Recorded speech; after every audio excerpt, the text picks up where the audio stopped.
Well, we got a pretty huge thunderstorm here, mostly rain. We were under a tornado watch for a few hours. But look at all this flush growth, this bushiness out of this annual or perennial Tithonia.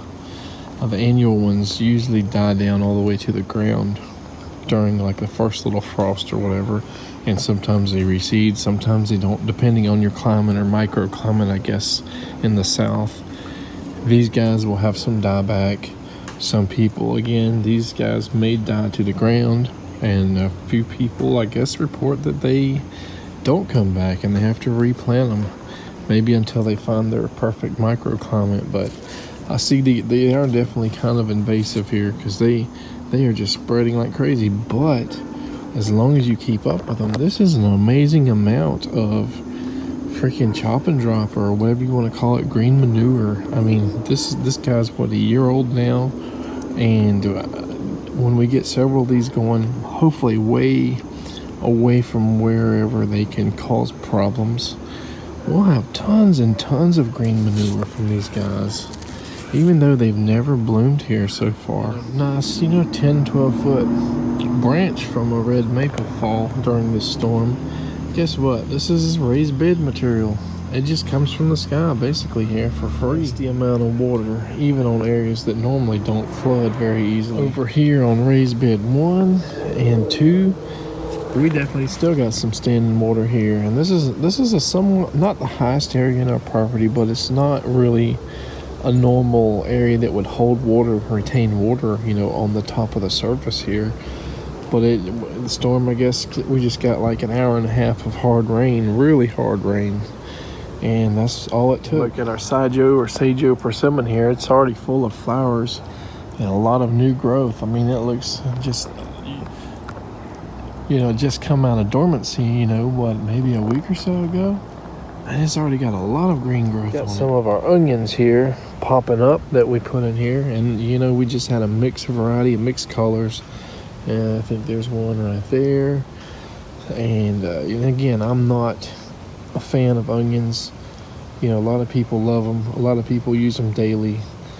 But I haven't really had great luck growing them. So let's see how they grow in these raised beds. These are sweet peas. So they went from like non-existent to like 4 or 5 inches.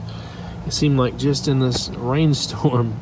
Maybe they were starting to pop yesterday or something. I just didn't notice. I'm looking at raised bed number 2, and I'm wondering how and why or when, where we're going to actually cut a hole for that big giant avocado to go. I talked about it several times that we don't want to be too close to this persimmon here and all these other things, that we need to go on this side of it. Somewhere in this area maybe. I don't want to go to the back all the way either.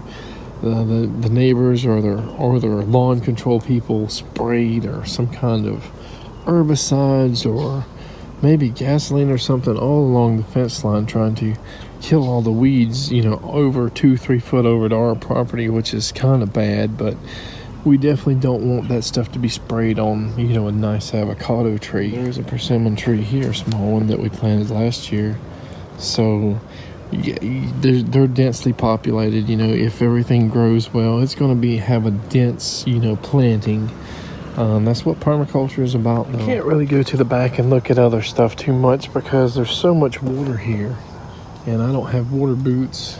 My Crocs and stuff will just get ruined fast and start stinking within a day or two, and that would be bad. That's about it for today. There's no real super vlog, super stuff going on.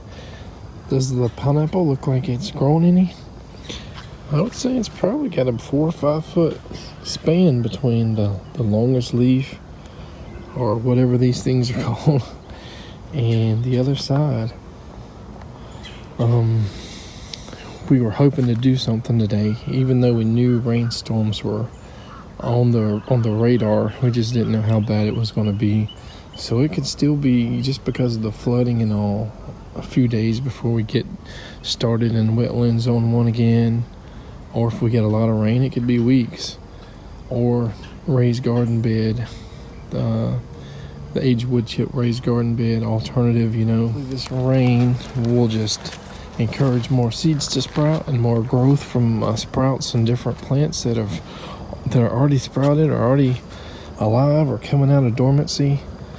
We can see some nice little growth here on this papaya already, and that guy there looks kind of weird. The leaf shape and everything looks weird. Lots of sweet potatoes coming out in raised bed 1 and everywhere else that we've had sweet potatoes start, growing. Right, I guess that's it. Take care, guys.